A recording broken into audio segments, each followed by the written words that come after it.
This video is an explanation of the reading comp passage about Gall's theory of mental processes.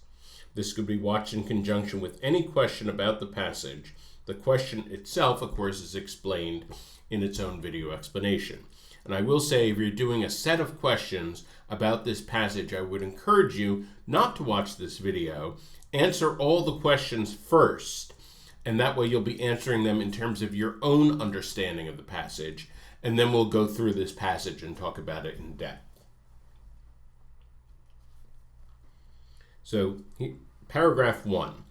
The idea that all mental functions are derived from the brain originated with Hippocrates, but it was largely neglected until the late 18th century when Franz Gall attempted to link psychology and brain science. Gall took advantage of what was already known about the cerebral cortex. He was aware that it was bilaterally symmetrical and divided into 4 lobes. However, he found that these 4 lobes were, by themselves, inadequate to account for the 40-odd distinct psychological functions that psychologists had characterized by 1790. As a result, he began to analyze the heads of hundreds of musicians, actors, etc., relating certain bony elevations or depressions under the scalp to the predominant talents or defects of their owners. Based on his skull palpitations, Gall subdivided the cortex into roughly 40 regions, each of which served as an organ for a specific mental function.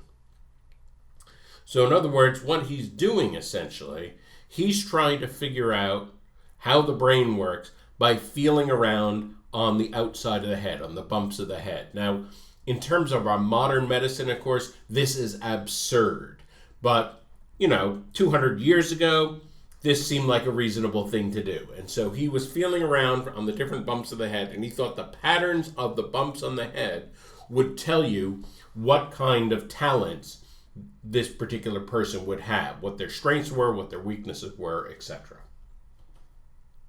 Well, Gall's theory that all mental processes deriving from the brain are correct. Okay, so that much is correct. Mental processes derived from the brain. His methods for localizing specific functions were deeply flawed because they were not based on what we would now consider valid evidence. And notice that this phrasing, deeply flawed, this is really, really strong language for a reading comp passage.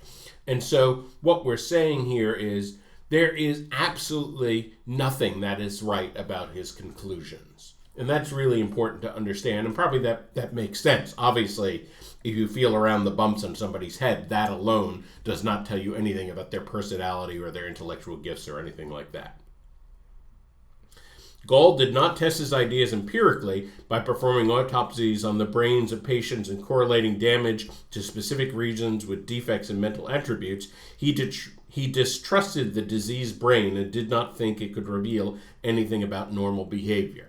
So right away, that's one big difference between his approach and our idea of science now. Instead, he developed the notion that as each mental function is used, the particular area of the brain for that function becomes enlarged.